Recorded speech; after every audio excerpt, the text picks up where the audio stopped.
Слава Господу. Скажите, что это мой месяц мудрости. Я буду царствовать путем мудрости. Во имя Иисуса Христа. Аминь. Преклоните ваши головы, помолимся. Господь, время пришло, чтобы слушать от Тебя сегодня.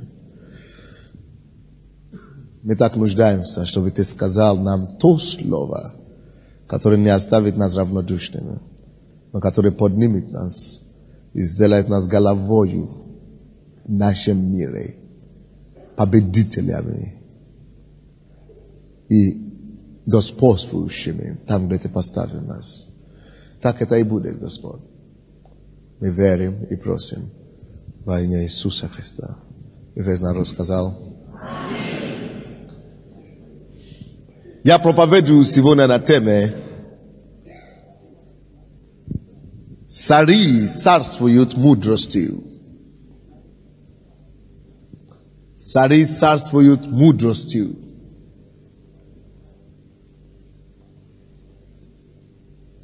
Притчи, 8 глава, 14 стиха по 21 стихи. Будем читать.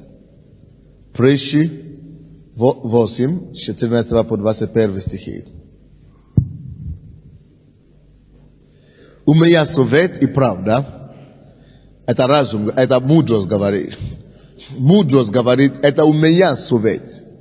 Это у меня правда. Я разум. У меня сила. 15 стиха. Мною цари, что делают цари? Как? Что-то неубедительно, не слышно. Сзади, вы можете ответить?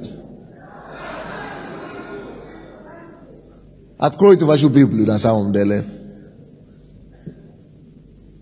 Важно вам видеть это, потому что это будет вашей истиной, вашим откровением. 14 стиха. У меня совет, там мудрость взывает. И правда, я разум, у меня сила. Мною цари царствуют, и повелители узаконяют правду. Мною начальствуют начальники и вельможи, и все судьи земли. Любящие меня я люблю, и ищущие меня найдут меня. Богатство и слава у меня. Теперь у кого богатство в этом мире? У мудрости. У кого слава в этом мире, друзья? У мудрости. Или у мудрых. Сокровище не погибающее правда у него, у нее. Не погибающее сокровище и правда у мудрости. Плоды мои лучше золота, и золота самого чистого. И пользы от меня больше, нежели от отборного серебра. Я хожу по пути правды, по стезам правосудия, чтобы доставить любящим меня существенное благо. И сокровищницы их я наполняю. Господь имел меня началом пути своего. Давайте скажем, даже Бог не мог обделаться без, не смог обойтись без мудрости. Скажите, даже Бог не смог обойтись без мудрости. Он имел ее в начале его пути. Что тогда по поводу нас? Если Бог не мог делать без мудрости, то мы вообще погибли без него. Мы просто обречены без нее. 22 стих еще раз. Gospod imel меня на шалом пути своего, прежде созданий своих искони. Если бы не мудрость, Бог бы не мог ничего создать. Вот почему написано прежде созданий своих. Однако, когда у вас мудрость на месте, вы становитесь автоматическим изобретателем. Когда есть мудрость у вас, вы заседаете постоянно. Вы создаете, вы производите, вы становитесь продуктивными в любой сфере жизни, благодаря мудрости. Друзья, поймите и отметьте себе, в этом мире нашествуют и царствуют только путем мудрости.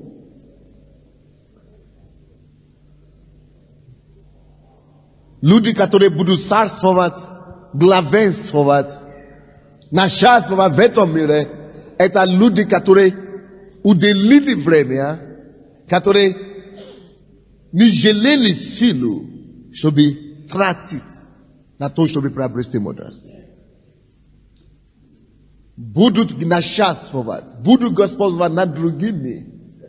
Люди разумные, люди, которые приобретали и приобретают мудрость.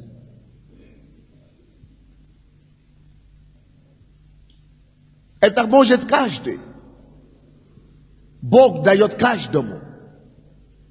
Но каждый сам должен проявить желание. Это желание, проявить желание об этом. Кто из вас хочет, честно, быть проводником чужих успехов по жизни? Вы хотите быть проводником чужих успехов? Вы хотите быть, допустим, поклонником чужих успехов? Кто хочет быть поклонником чужих успехов? Поклонников чужих успехов. Поднимите ваши руки, помашите мне рукой. Хорошо. Но я хочу, чтобы другие были поклонником моего успеха. Я не хочу быть всего лишь поклонником чужих успехов, чужого. А есть некоторые из вас, которые хотят быть поклонником чужих успехов. Знаете, как футболисты, они успешные. Они мастера своего дела. А есть другие, которые что они делают, только поклоняют. Поклоняют и все. Сами пьют, сами пропадают, сами, они просто провожают и идут за потом других людей. Чтобы ходить, а самих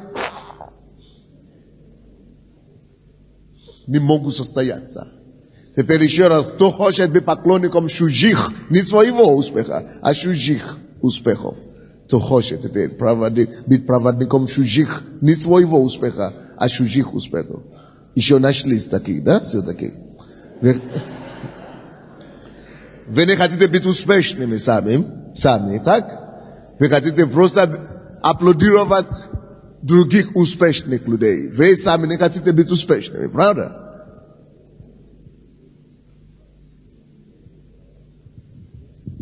Это не Божий план для вас. Бог создал вас и вложил в вас все необходимое, чтобы вы сами в вашем качестве состоялись.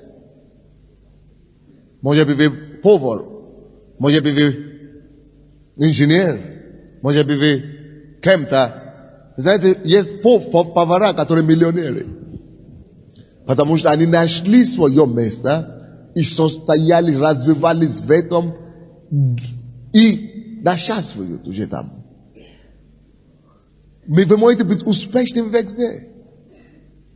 Скажите, я не хочу быть поклонником чужих успехов. Я хочу сам быть успешным.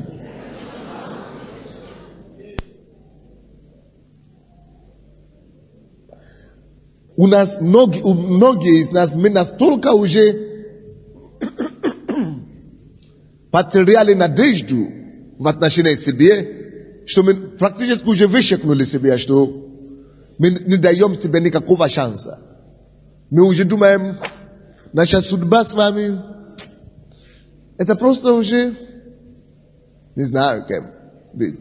Просто наблюдать за другими, как они состоятся, а самим срежать зубами. Это не Божий план. Поймите, здесь написано, цари царствуют мудростью. И повелители утверждают правду мудростью. Получается, что цари, они же такие обыкновенные люди, как мы. Скажите, любой царь, любой успешный человек, любой миллионер, любой президент такой же обыкновенный человек, как я. Скажите так. Любой успешный человек, любой президент, любой миллионер рожден такой же обыкновенный человек, как я. Однако они смогли стать тем, кем они стали, благодаря тому, что они приобрели мудрость. Приобретали мудрость. Вы понимаете меня? Это значит, если я также, который рожден в принципе, как и они, смогу уделить время и силу тому, чтобы приобрести мудрость, как они тоже уделяли, значит, я могу стать такой, как они.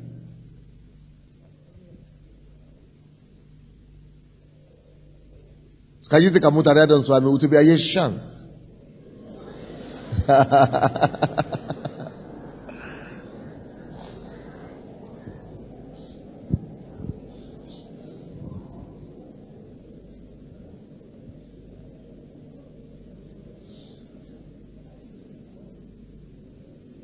Алло. Мудрость – это путь, который Господь дает, через который мы с вами должны состояться. Но люди в миру не знают об этом. Кто-то знает, кто-то случайно догадывается и натыкается на это. Но мы пришли к Богу.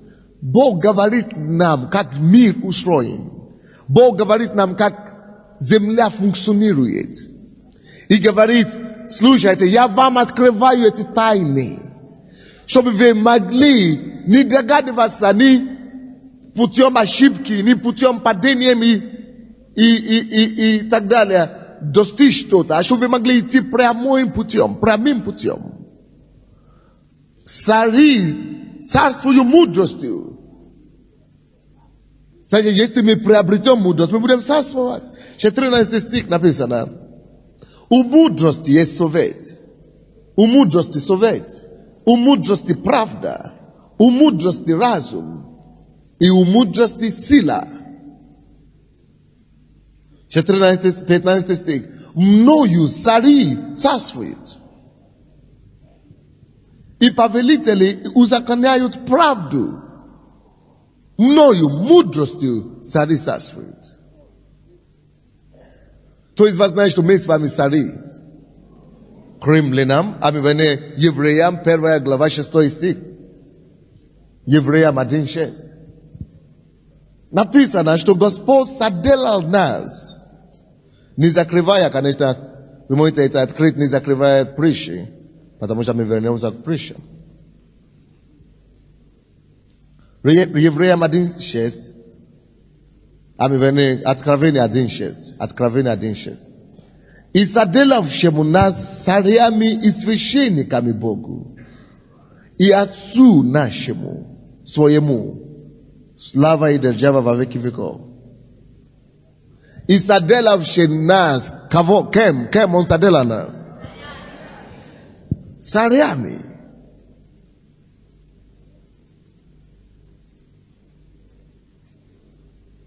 Давайте прочтем 5 стих.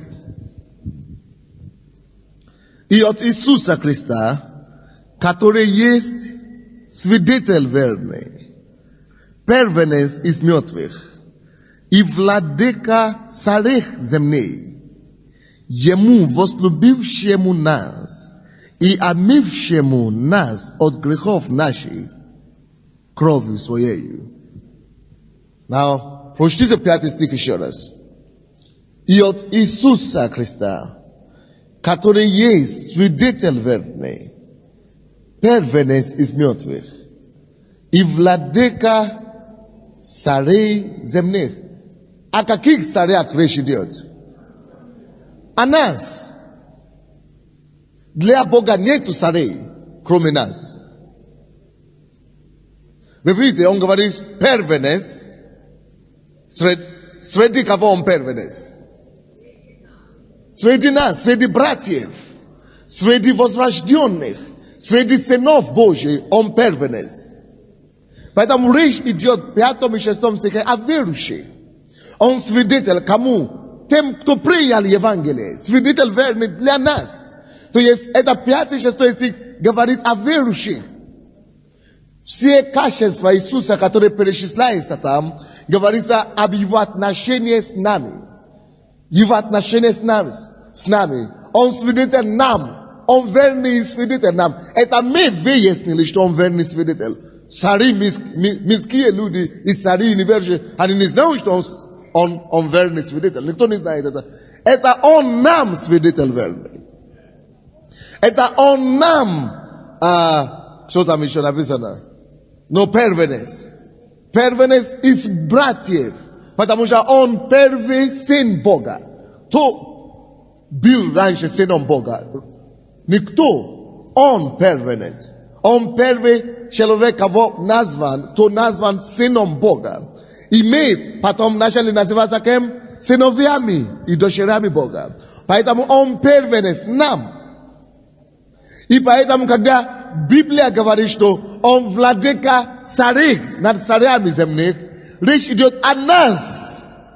Он есть наш первенец, он есть наш свидетель верный, и он также есть царь царей.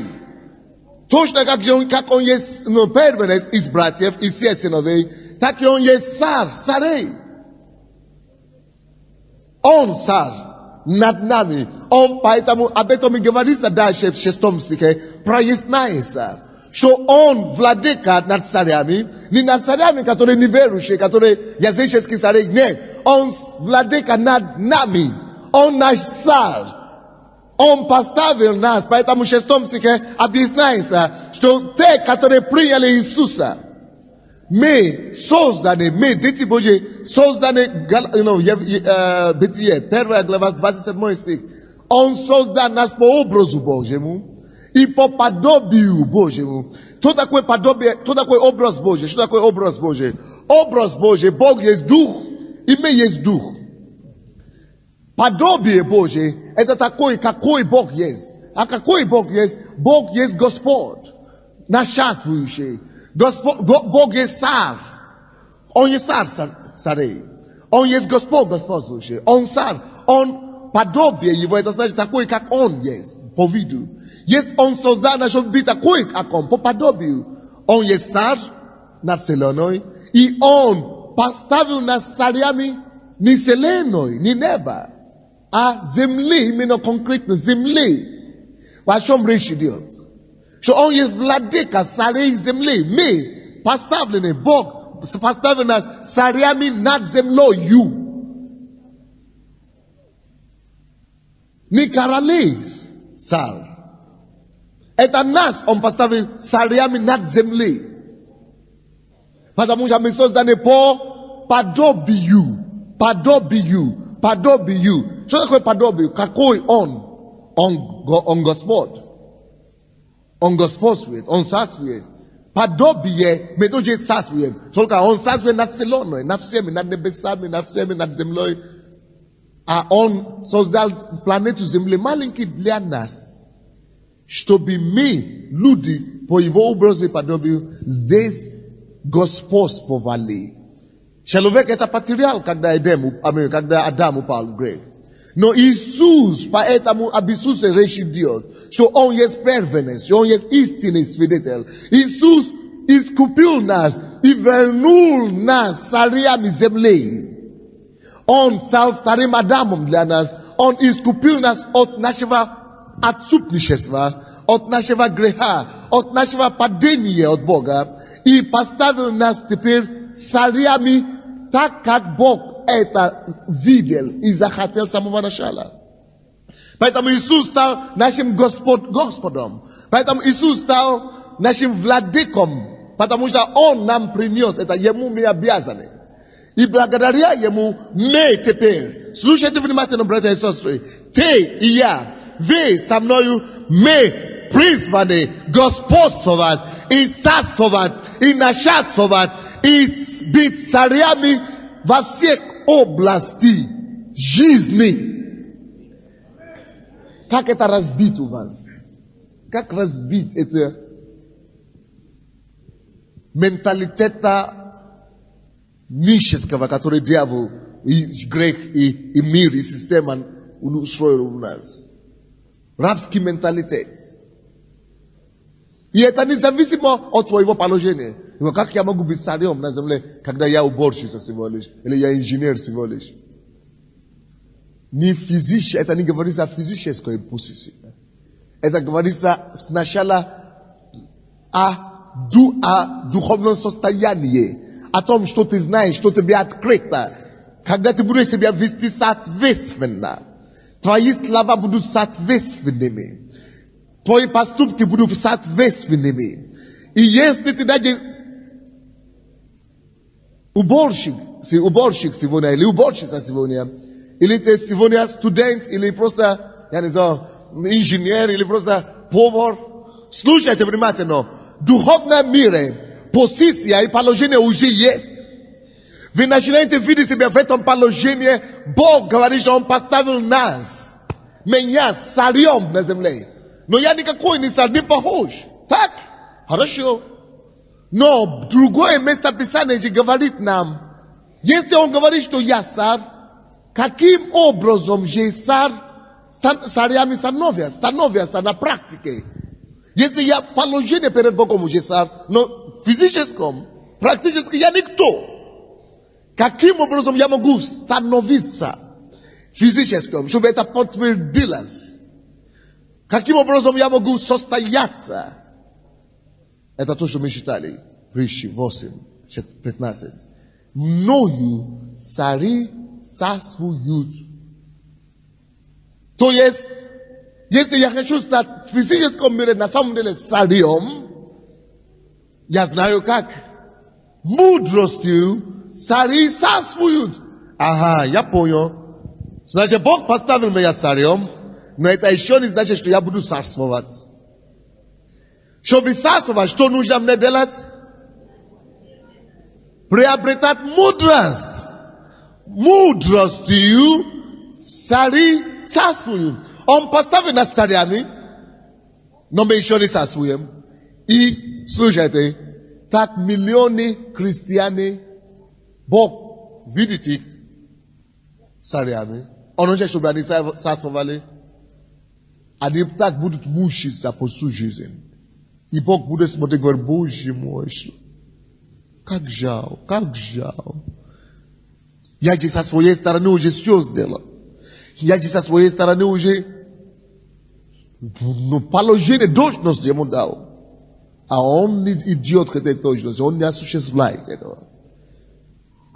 Мы видели евреи, Откровение 1:6, поставили нас царями. Так? Теперь, если я царь, я никто, я ничего не имею, как мне состояться? Как это принести в исполнение? Мудростью цари. Я царь, царствуют. Быть царем еще не обозначает, что? Как? Давайте скажем еще раз. Быть царем еще не значит царствовать. Быть царем еще не значит царствовать. А чтобы царствовать, что нужно делать? Надо приобретать мудрость. Чтобы царствовать, надо сначала одно, первое. Надо найти Территорию или домен. Как называется? Территорию. Владение. Во. Надо найти владение. Потому что мудрость владение. Что такое владение? Если я царь, Бог говорит, что я тебя поставил царем. Вы знаете, я вам скажу одно. Я буду сейчас воспитывать своего сына и своих детей по-другому. Наша самая большая трагедия в том, что мы жили в миру без Бога. Я буду закладывать библейские менталитет. Менталитет будет другой. Он будет уже жить правильно с головой. Но с детства. Почему? Потому что мы будем учить, как мыслить по Библии, как Бог хотел. Наша проблема в том, что мы мыслили всю жизнь до спасения, как родители хотели, как мир мыслит. Нам нужно менять полностью свой менталитет. Слушайте. Бог уже поставил нас, когда мы рождены от Него. Когда мы спасены, или от детства, если мы с детства верующие. Он поставил нас царями на земле. Это то же самое, что иди сюда, брат. Вы знаете, есть такие семьи в мире, когда твой папа миллионер или миллиардер, они пишут наследство, волю, да? На имя ребенка, правильно? Это то же самое, что, допустим, его папа или дедушка был миллионером или миллиардером. И на его имя уже писали $200 миллионов. Слушайте внимательно. С этими деньгами он может жить как хочет на Украине, правда? Но, во-первых, он не знает об этом. Во-вторых, он узнал об этом, может быть. Ему придется идти в нотариус. Вы слушаете меня? И ему говорят, на твое имя лежат $200 миллионов. Приди в банк, принеси свой свидетельство, что ты действительно из этой семьи. Свидетельство, паспорт. И нотариус сделай документы. И приди в банк подписать. Он говорит, а мне когда, я не могу идти, не могу. То, что у него 200 миллионов, ему не помогут. Он будет умрет бомжей на улице, если хочет. А 200 миллионов валяются там. Теперь слушайте сюда мне, внимательно. Слушайте внимательно. Слушайте внимательно. Слушайте. Многие из нас, вот так Бог видит нашу жизнь. Я вам уже писал, не то что 200 миллионов. Я уже вам дал все. Проблема ваша в том, что вы не знаете, вы не видите.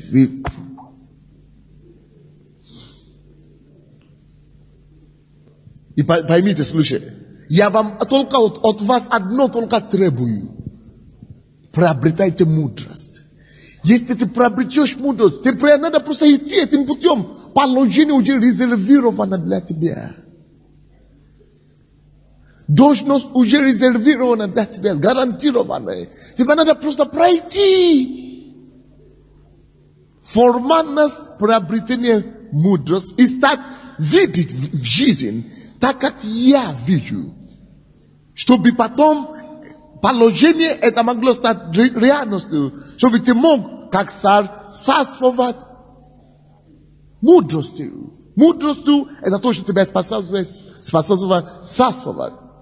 А ты жертвуешь по 2 копейки, по 2 гривны, просишь Бога, чтобы он тебе дал 30 гривны обратно. Ходишь на работу, где ты получаешь $100 или 100 гривны. И ты думаешь, когда-нибудь я куплю машину. Слушай, с твоими 200 миллионов, ты можешь 100 машин купить. Слушайте, Бог вот так, Богу жалко за нас. Это правда, это истинная иллюстрация в духовном мире. Вы предназначены Богом быть царем, царствовать на земле любой сфере деятельности. Как пастор, как инженер, как продавец, как бизнесмен.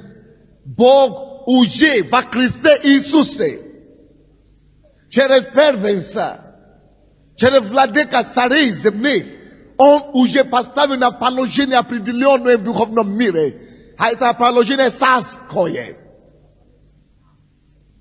Но только мудростью мы можем начинать упражнять наши власти. Царствовать и использовать. Эти деньги будут лежать в банке, 200 миллионов, но без подписи его. Не получит. Он не может пользоваться. Вот то же самое с нами. Мы не пользуемся то, что уже резервировано нам. Обидно. И мы стараемся как-то выжить. Он живет бомжует на улице. Идет в столовую и кушает. Валяется на улице. Спит в подвале. Кушает из грязи, из мусорника. У него 200 миллионов в банке. Обидно или нет? Вот, это образ вашей жизни. То, что я рассказал, это фотография, образ вашей жизни. Кто не царствует, и кто не владычествует еще в мире. Мы ходим в серые рубашки, не расчесыванный волос, не расчесанный волос, без помады, без косметики, пешком.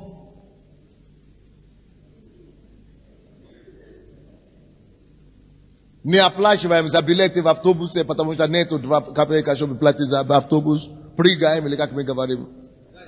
За из нищеты.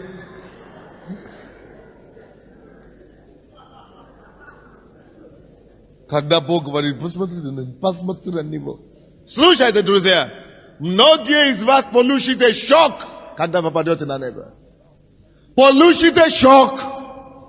Потому как Бог скажет, добрался сюда, дошел, а теперь посмотри телевизор, то, что тебе принадлежало на земле, было резервировано для тебя. Посмотри теперь. А ты там жил на земле и завидовал богатый. И еще жаловался на Бога, почему какие-то богатые, а я не... Но почему вот несчастливые, они грешники, они хорошо жили, а я... Потому что ты, извините.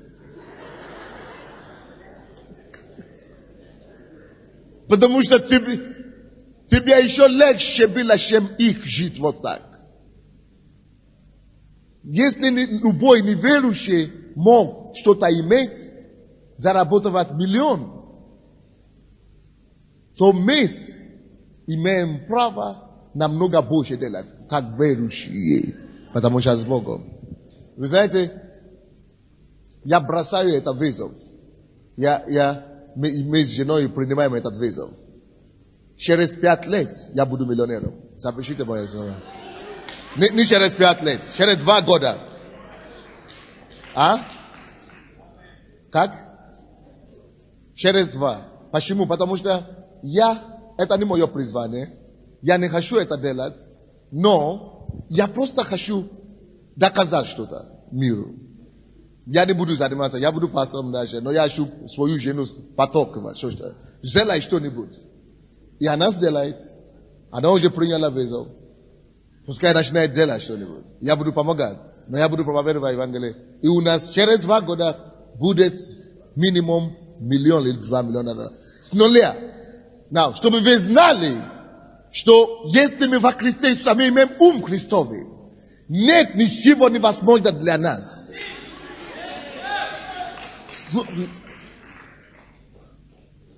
Мы можем с нуля что угодно, кем угодно стать. Поверьте мне, все то, что надо для этого, это приобрести мудрость. Допустим, если мы хотим стать миллионером, вы знаете, как делать? Бизнесменом. Вы знаете, что надо делать? Я написал об этом книгу «Успех во всем». Надо просто начинать изучать все, что можно только изучать. Все знания, которые можно просто иметь в области той деятельности, которой мы хотим заниматься. Копаться туда. И максимум знаний. Тем больше ты знаешь, тем больше ты сможешь делать. Никто не может делать меньше, чем он знает. И мы приобретем весь это знание, рынок, допустим, какой-то рынок, недвижимости, допустим. Некоторые люди просто, занимаются там постольку. А ты как верующий, ты знаешь, что я должен знать все в отношении этого. С Запада, с интернета, рынок, все изучать, опытов людей, все приобрести. И еще, слушайте сюда, плюс этому приобрести знание о том, что Бог говорит о зарабатывании денег и о денег, о принципах финансовых из Библии. Вмешать и плюсовать познание Бога и Божьи законы, финансы, процветание за мирскими знаниями, все максимум, который ты мог иметь. И начни практиковать это. Это то, что называется мудрость. Видите, люди, которые в миру, они могут приобрести знания, они могут приобрести все мудрость, которые в их узком кругу миру, да? И стать миллионерами и так далее. Но они не могут быть успешными без Библии. Но мы, в том-то и наши козы, наши преимущества. Мы можем приобрести весь знания, все способности, которые в миру, но плюс тому же мы можем добавить библейские основания к этому. Вы знаете, что будет? И я думаю, что мы будем финансировать церковь. Мы будем, не только мы. Я хочу, чтобы вы все стали таковыми. Но я просто хочу экспериментировать это. И я уже знаю, что будет успех. Потому что Слово Божье работает. Но, послушайте меня. Не все мы должны стать бизнесменами. Или что-то такое. Каждый имеет свое призвание. Вы слышите меня, да? Мое призвание это пастор, быть пастором. И если я в этом направлении, которое Бог тебе отдает, Бог, что такое цари? Он говорит цари земных. Он владыка цари земных. Мы говорим, это мы цари земных. Мы. Почему цари земных? Никто же один же не может. Если мы все цари, мы будем конфликтировать. Нет. Мы цари земли по тому призванию, направлению, ведению, которому каждому дано. Вот почему начало успеха это знание, свое видение, свое призвание, свой талант. Это то, что мы называем свое владение, владычество, территория. И в этом территории, в этом владении ты должен копать все, что можно только копать. Знать, выяснить все знания, все багажа, которые можно только знать. И когда ты становишься таким, и плюс библейские познания истины, и живет по принципам Бога, это то, что мы называем, ты начинаешь царствовать. Мудростью ты начинаешь царствовать в этом направлении твоей деятельности. Вы понимаете меня? Поэтому, если у каждого есть свое призвание, это то, что значит, что мы царствуем. Музыкант, допустим, который становится лучшим музыкантом в мире, потому что он работал просто. Это его место, это его область владения. Но если он не будет расти, если он не будет работать, если он не будет развивать, это он никем не станет.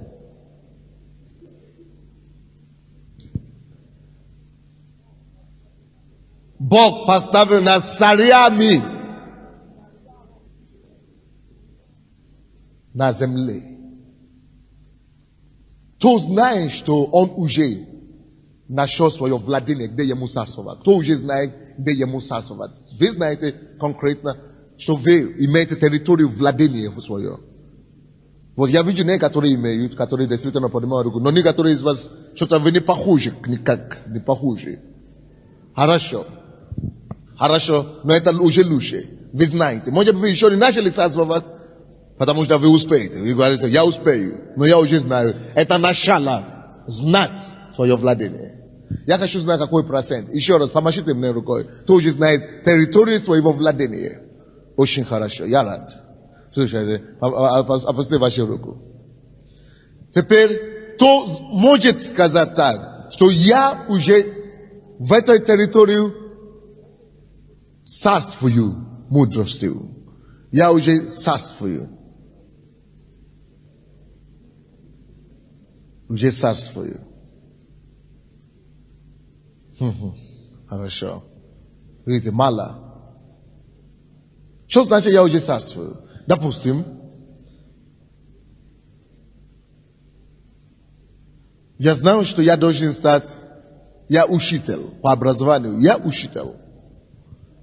Это моя область владения. И я начинаю работать как учителем в школе. Учитель в школе. Учу людей. Таким образом, я еще не могу стать царем нашествовать на самом деле. Какой принцип Божий? Цари мудростью царствуют. Значит, я начинаю изучать все об учителе, об образовании, которое можно только изучать. И когда твое знание, будучи учителем, уже переезжает знание директора школы, а ты всего лишь простой учитель. А твое знание о школе, образовании и так далее, я тебе гарантирую, рано или поздно ты займешь место этого директора. Почему? Мудростью цари царствуют. Вот как. Но не просто знание. Какая разница между знанием и мудростью? Допустим, ты приобрел все знания, которые нужно. Ты знаешь больше, чем учителя. Больше, чем директора школы. Но ты можешь знать больше директора школы, и ты будешь всего лишь, ты знаешь кем? Консультантом. Потому что не знанием царствуют цари, а мудростью. Какая тогда разница, если я уже все знаю и все равно не могу нашествовать, не могу царствовать, потому что только мудростью можно царствовать. Если я все знаю, я еще не мудрый, значит, что нужно, чтобы быть мудрым? Или какая разница между знанием и мудростью? Кто знает? Теория и практика, молодец. Потому что когда я все знаю, это еще не значит, что я поступаю соответственно правильно. Есть некоторые люди, которые знают все законы о бизнесе. Вы знаете, кем они стали? Учителями, преподавателями, теоретики. А почему преподаватели по бизнесу, школа бизнеса, получают по месяц $200, а выпускники, кого они учили, получают по $2000? Потому что если ты даже профессор, ты все знаешь, и ты не умеешь все это превратить на практике, практиковать и применять, твои студенты, кого ты учил, они будут тебя кормить потом в старости. Вот почему незнанием царствуют и нашествуют. А чем?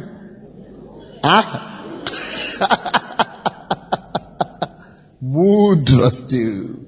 А что такое мудрость? Мудрость – это совокупность. Да, спасибо. Мудрость – это совокупность приобретенных, как мы говорим, приобретенных знаний в данной области, конкретном направлении жизни. И способность применять, практиковать накопленные знания.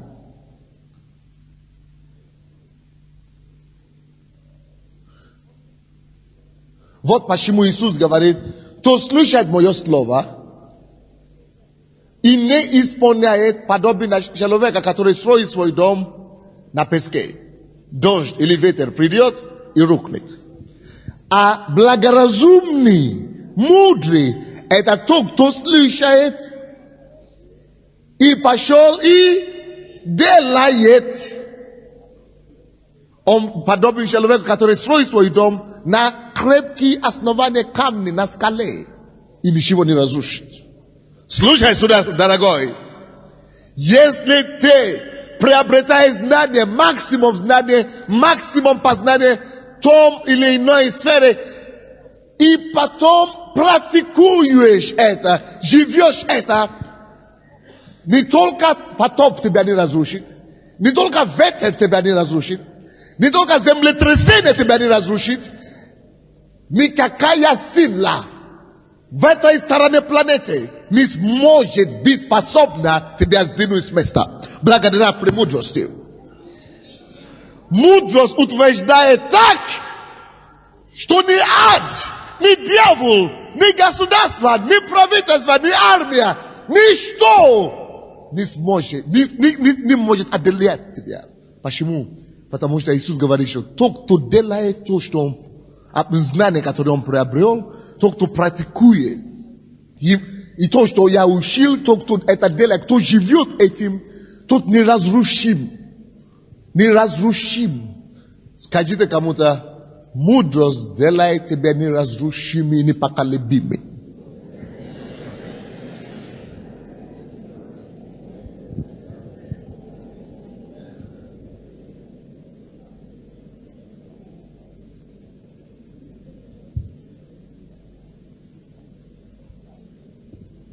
Итак, напишите или вспомните еще раз.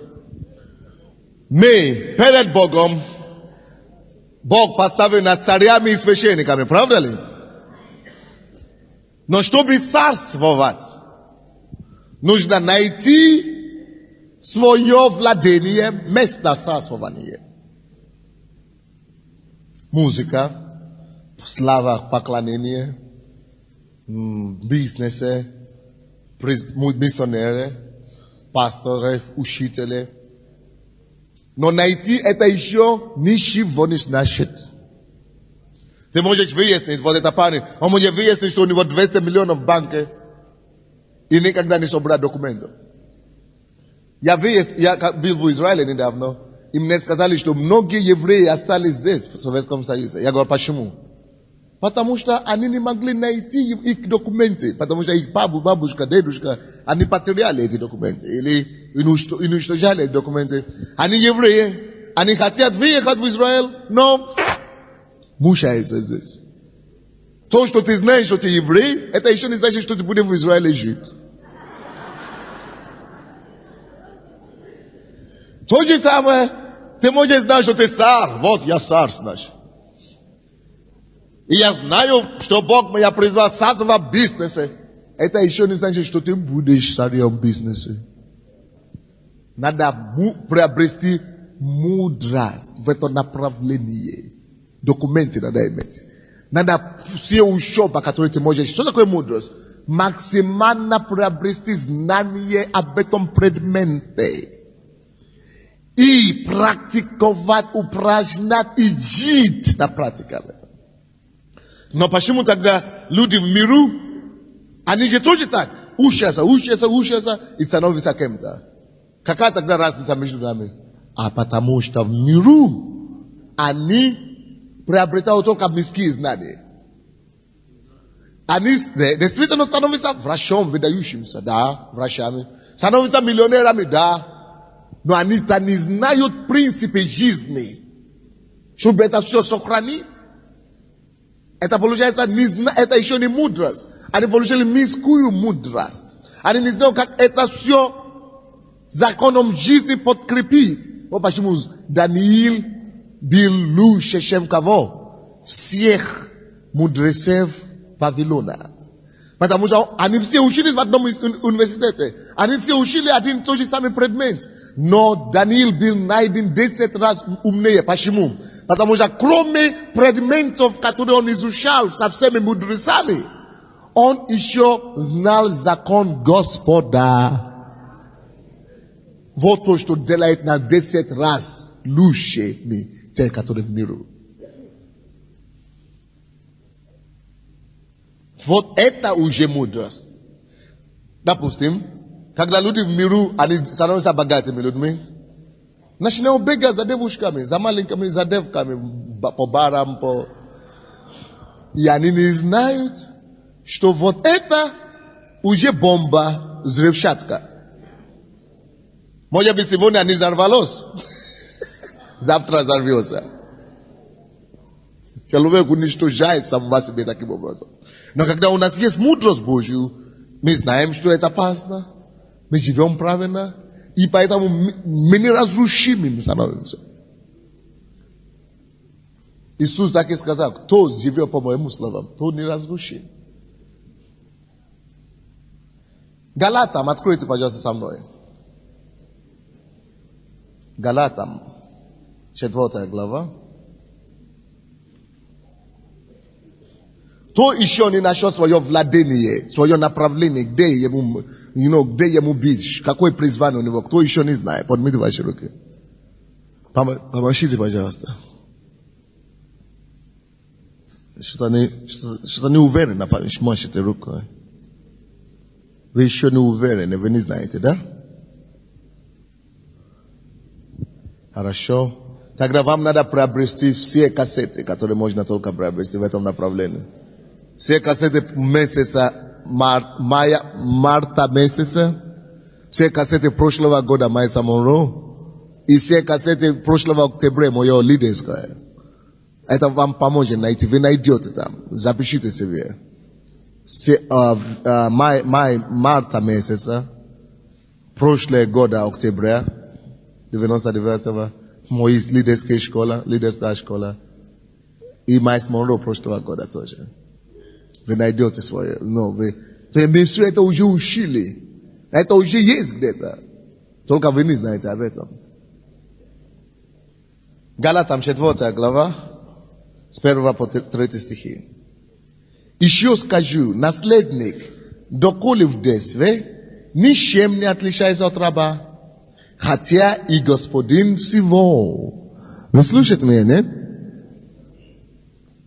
Наследник, он господин всего, но пока он в детстве, он не вирус даже, он не знает.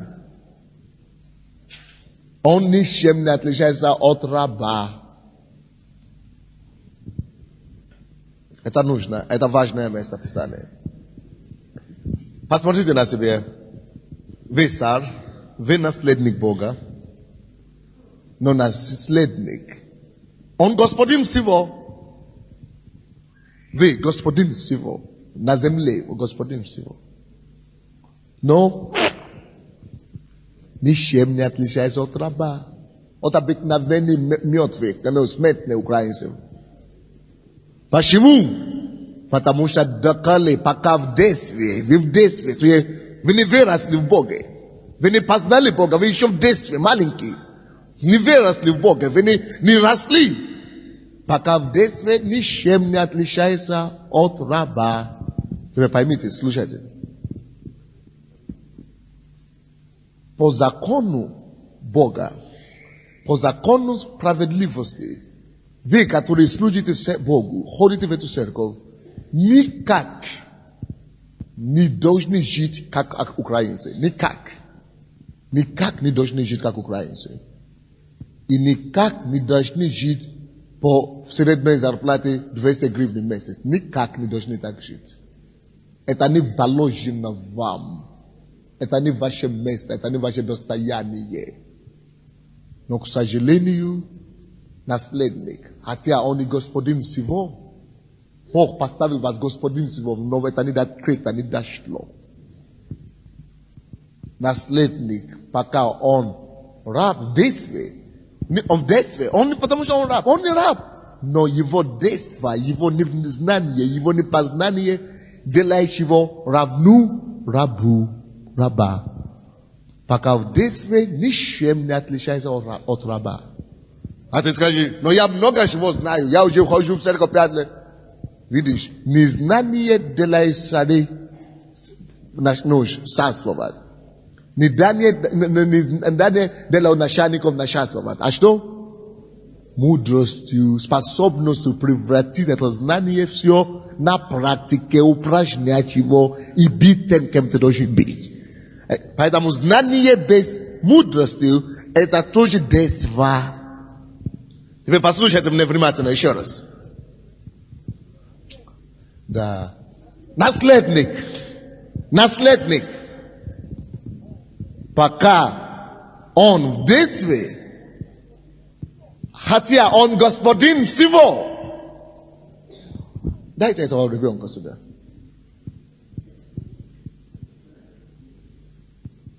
Фарес ушел куда-то, да?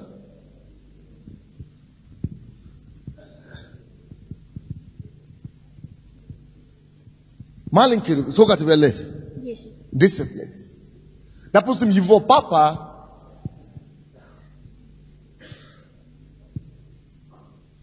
самый богатый человек в стране. Слушайте внимательно. Слушайте внимательно. Но ему 10 лет. Он наследник, он единственный ребенок, допустим. Он наследник по праву, это 100%. Всего это у его папа 10 предприятий, 10 банков, 100 машин. Это все миллионы долларов в банке. Но он ребенок. Теперь слушайте. Он хозяин. Он наследник. Бог говорит, наследник. Доколе в действии ничем не отличается от раба этого же дома. Почему? Раб не имеет права, не может ездить на машине, потому что он раб, он не хозяин. Ребенок тоже не может.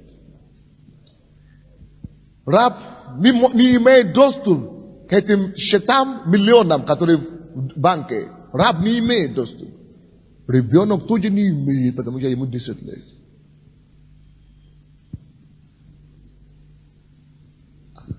Он ничем не отличается от раба, хотя и господин всего. Он господин всего.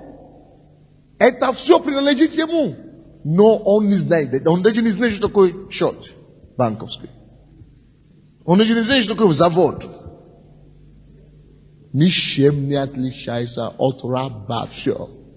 Братья и сестры, смотрите на меня сюда. Бог поставил вас с нами, чтобы мы царствовали, царили на этой планете. Он поставил вас царями во всех направлениях жизни. Все направления жизни представлены здесь. Культура, сферы музыки, общества и так далее. Разные сферы, вы все есть в этом зале. И вы должны там, где вы работаете, там, где вы трудитесь, стать царями. Но цари царствуют только мудростью. Но пока вы в действии, нету знания, нету разумения и так далее, вы, посмотрите, ничем не отличается от раба. Что такое раб? Вы, допустим, Бог говорит нам, не детям, а взрослым людям. Он говорит, вы ничем не отличаетесь от раба. Слушайте внимательно теперь. Это значит, второй стих, он подчинен попечителям, домоправителям, подчинен.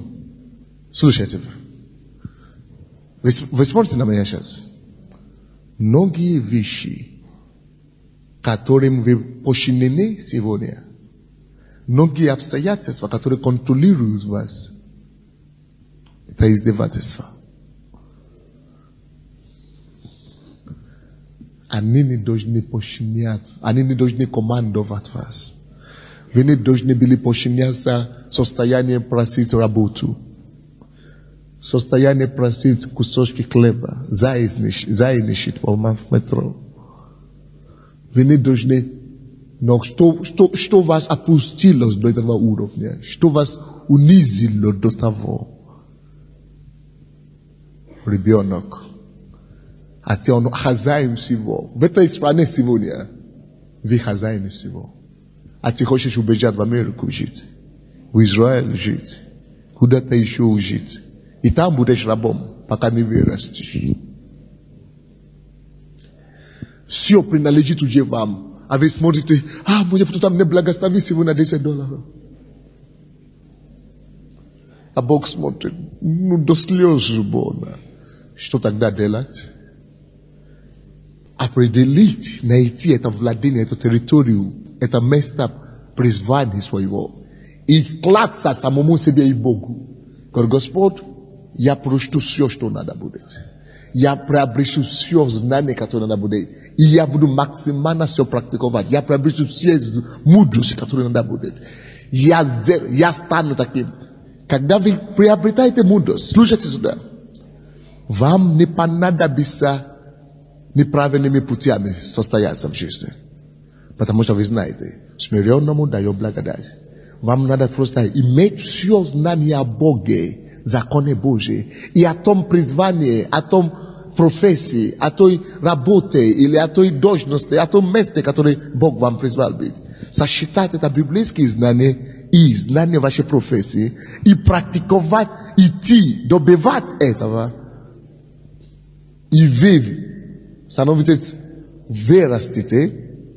Видите, есть слишком много рабей. Написано, пока он подчинен господинам и рабам дома. Раби дома, кто они такие? Это дома хозяйка, это, няня, да? Няня. Ребенок, он король, но вынужден раздеваться перед няней, чтобы няня иметь его, одела его, одевать его, возить его по дороге. А он король, он господин всего. Но ребенок. Слушайте сюда. Жизни этой также есть няня, господины дома. Этой жизни, которой никто вообще фактически для нас перед нами, они не авторитет. Никто не авторитет. Потому что мы уже царица. Но благодаря тому, что мы не достигли, мы не выросли, мы не состоялись, издевательства со всех сторон. То ли на работе, то ли дома, то ли где-то еще. Разные хозяины и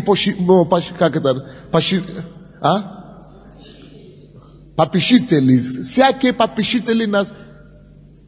Попечители, вы знаете, какие вещи? Проблемы, нехватка, беда, трагедии разные. Только из-за того, что мы не выросли. А еще хуже всего, 3 стих. Так имей, Боже мой. Я не буду в этом числе. Скажите, я больше не буду в этом числе. Я больше не буду в этом числе. Не дай Бог. Так имей.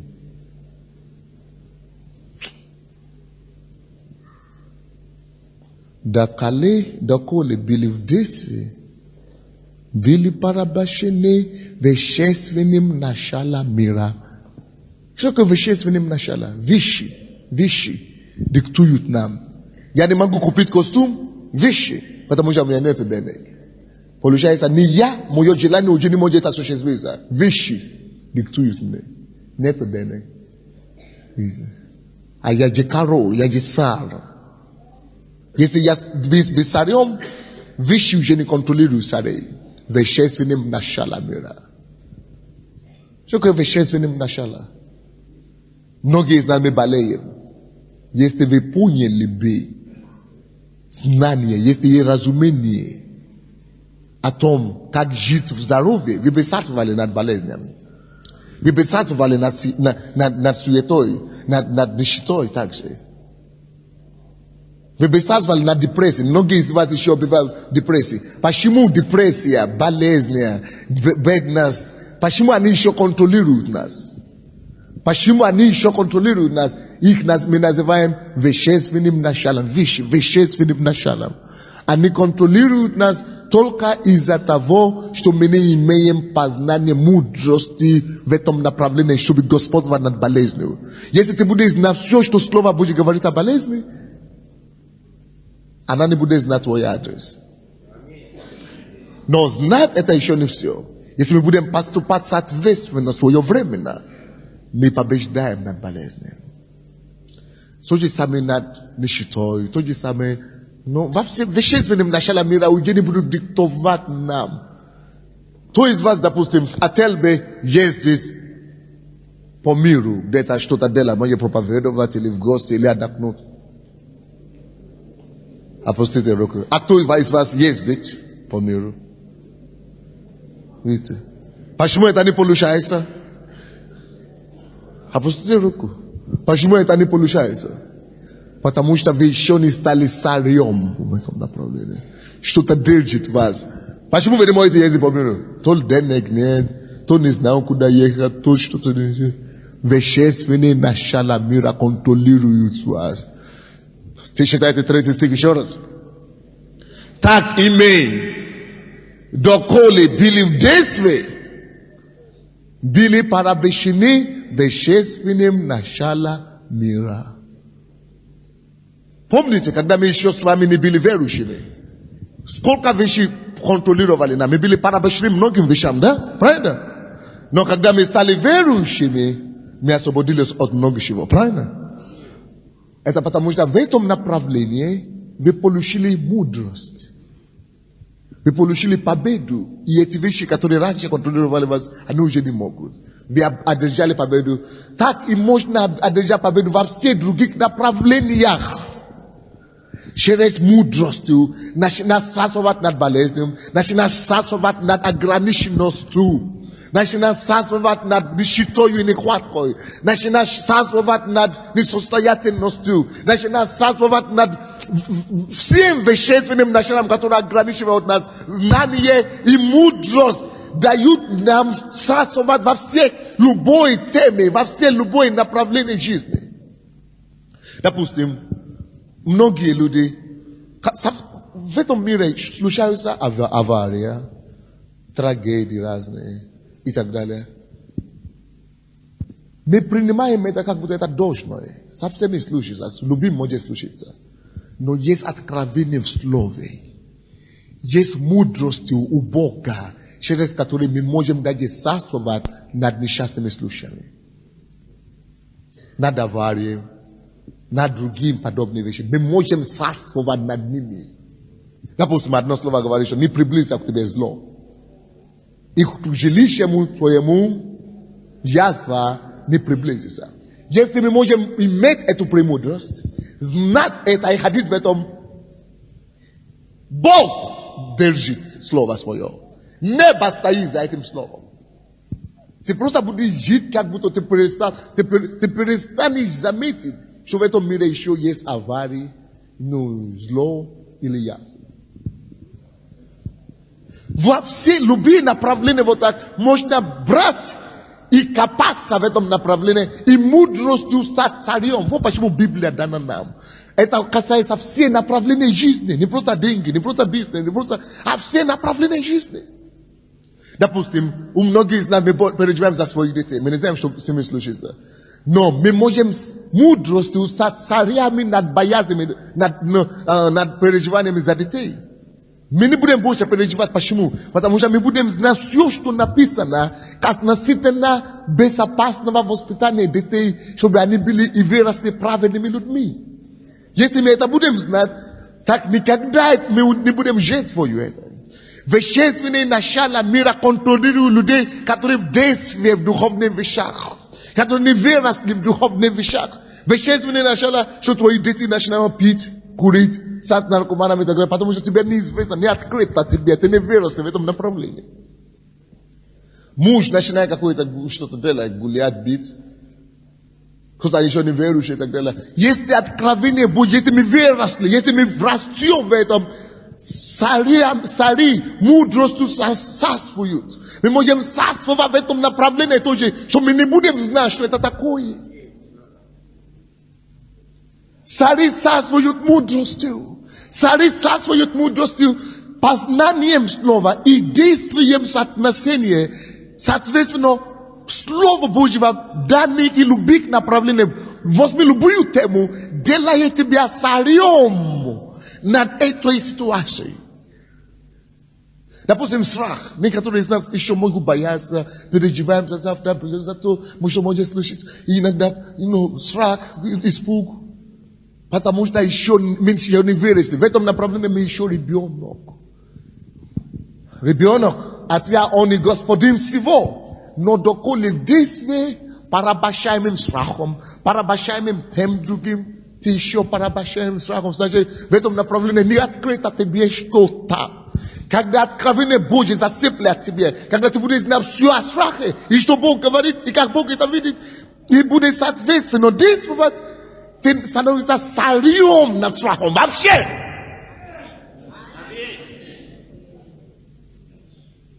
То же самое в отношении разочарования, допустим.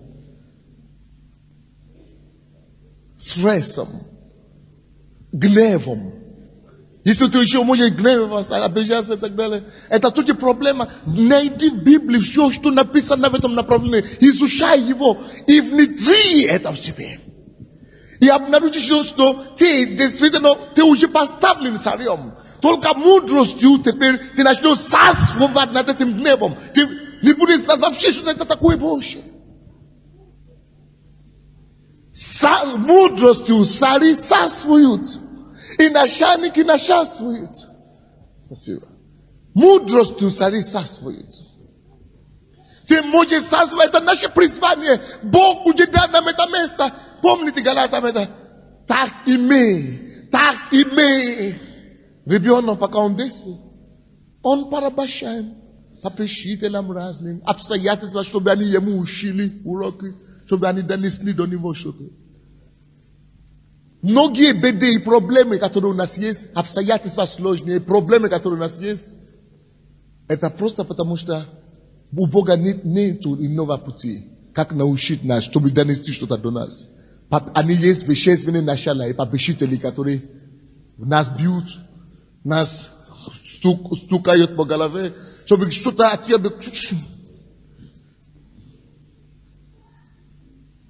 Потому что мы не выросли.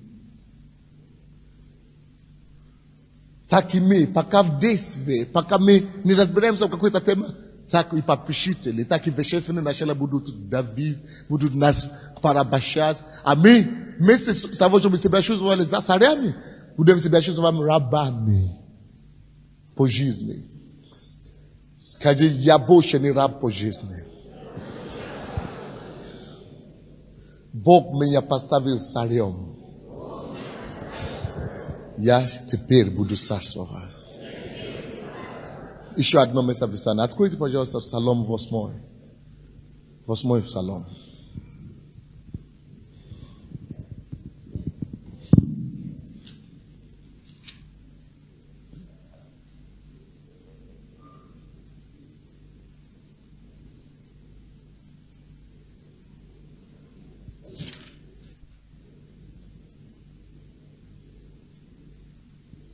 Второй Псалом, 10 стих. Второй Псалом, 10 стих. Я эту проповедь продолжу в четверг вечером, потому что это еще не, я даже до половины не дошел, но я сейчас закончу, чтобы продолжить в четверг. Но послушайте внимательно это место Писания. 2:10. Псалом 2:10 стих. Итак, разумитесь, цари, научитесь судей земли. То царь, Бог знает, в чем наша проблема. И говорит, что и так, ну, до вас дошло, наконец-то, и так, что нужно делать нам? Разумитесь. Бог знает, что пока мы не разумимся, мы не будем царствовать. Вы же цари земли, и так, разумитесь, ну. Разумитесь, чтобы начинать царствовать. Вы судьи земли, разумитесь, чтобы начинать судить праведно. Алло, смотрите на меня. Там на улице, где-то в миру, твое положение ждет тебя. Посмотрите сюда. Многие из нас, когда мы говорим о том, что есть место своего владения, где мы можем царствовать, мы думаем только о бизнесе и так далее. Посмотрите на культуристов. Они выяснили, что у них хорошее тело. И что они делают? Они поняли, что это свой дар. Это их дар. Они развивали культуризмом, качали мышцы. Есть у них мудрость. Это тоже они нашли свое владение. Развивали. И теперь культуристы зарабатывают $1000. Сотни $1000. Что вы скажете о футболистах? Мячик, резина. Толкают резины. Представляете? Толкают резины. Слушайте сюда. Что такое владычествовать и господствовать на земле? Послушайте внимательно. Ты начинаешь владычествовать там, где ты уразумеешься. И так, разумите, цари земли. Если ты поймешь, что это твой дар, то, что ты развишь до максимума. Если ты развишь любой вещь до максимума, до экспертизма, что ты станешь мастером. Там, где ты мастер, там ты и господин, и королем, и король. И там ты и царь, молодец. Так что это не обязательно бизнес, не обязательно компанию начинать. Если это ты культурист, если это тебе дано, развивай это до максимума, будь мастером там. И ты там будешь господствовать, и тебе будут аплодировать уже другие. Ты будешь, аудитории будут заполнены, чтобы смотреть на тебя. Почему? Потому что ты стал мастером. Не все культуристы собирают аудиторию. Это только те, которые достигли успеха. Максимума. Так что, когда ты находишь свое владение, через разумение и мудростью мы развиваем. Напишите это так. Мы вырастаем. Растем, развиваем это до уровня мастерства. Как футболисты, резины бегают. Но все толпы, они больше все собирают толпы. Они больше проповедников собирают толпы. Футболисты, потому что мячик бегают. Когда вы развиваете до мастерства, до максимума свое владение, свой дар, свой талант, направление своего призвания, это и называется царствовать. Так каждый из нас призван царствовать в том или ином мере. Кто-то как футболист, кто-то как культурист, кто-то как бизнесмен, кто-то как проповедник, но каждый будет доволен и счастливым. Кто-то как повар, кто-то как охранник. Он становится начальником охранной фирмы, у него фирма большая. Он развил это до максимума. Когда ты начинаешь развивать свой дар, свой талант, свое владение, свое направление до максимума, до мастерства, тогда ты начинаешь угождать Богу. Бог начинает радоваться за тебя, потому что ты осуществился, ты довольный как человек, ты счастливый, ты даешь другим работу, ты делаешь другим счастливыми, ты состоялся, Бог счастлив, что этот ребенок Божий, и ты не будешь Божий починаться попечителем и воспитателем. Ты больше не будешь рабом вещественным начала мира. Нет, ты сам уже господин. В облике своего Бога, в образе Бога Отца, ты начинаешь царствовать и насчастствовать. Во всем дело. Итак, разумитесь. Поэтому все то, что мы учим, это можем применять во всех направлениях жизни. Давайте преклоним нашу голову. Разумитесь, цари земли.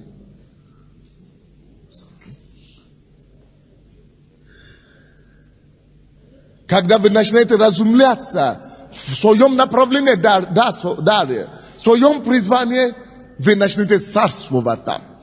Вы начнете царствовать там. Преклоните ваши головы, помолитесь Богу. Скажите ему: Господь, я понял. Я хочу царствовать в то направление, которое ты мне дал. В том, где ты меня призвал. Я хочу царствовать. Я хочу начинать царствовать. Мудростью. Вы уже цари. Бог уже вас поставил. Вы уже такие есть. Но никогда не будете пользоваться этим. Никогда на вас не будут смотреть. Никогда вы не будете на том месте, которое Господь хочет вас видеть, без мудрости. Мудрость — это не просто приобретение знаний, но и использование этого знания. Мы молимся все. Преклоните ваши головы все, пожалуйста. Давайте будем молиться. Мы молимся все. Поговорите с Богом. Сделайте контракт с Богом. Что Господь сегодняшнего дня я буду господствовать. Я хочу приобрести все мудрости, все знания. то направление, которое ты меня призываешь. Я хочу до максимума развить этот дар, это призвание, которое ты дал мне, чтобы господствовать во славу Твою. И скажите Богу, это не для меня надо, это не ради меня надо, но чтобы славу Тебя принести. Я не хочу быть царем, чтобы потом ходить крутым, такой гордость, ерунда какой-то.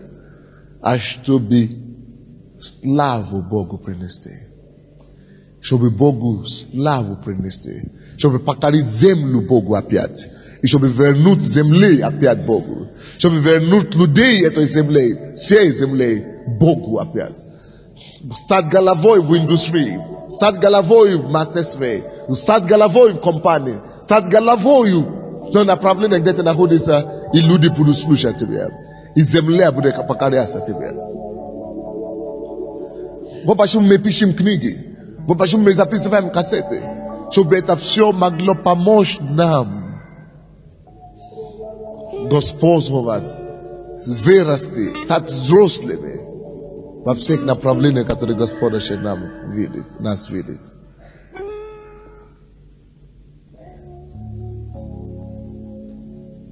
Господи, в имени Иисуса Христа, мы благодарим Тебя за это слово. Мы уже цари, однако мы не будем господствовать.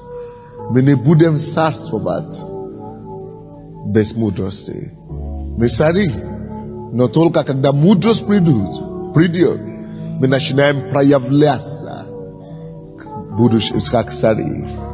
Мы благодарим, что когда мудрость приходит, мы больше не будем детьми, которые колеблемы, которые подчинены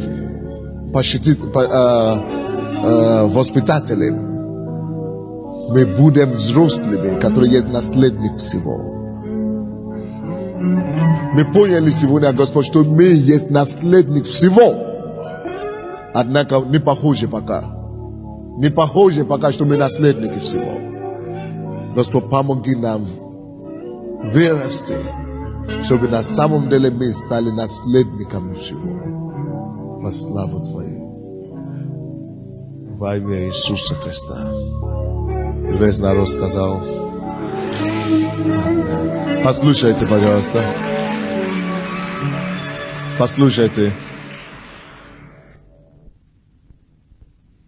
В зале положите руку на сердце, пожалуйста. Вы желаете действительно, чтобы Божья мудрость начала действовать в вашей жизни?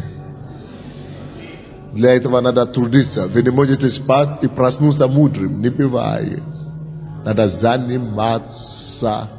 Надо все книги, которые продают, все кассеты, все вам надо прочитать.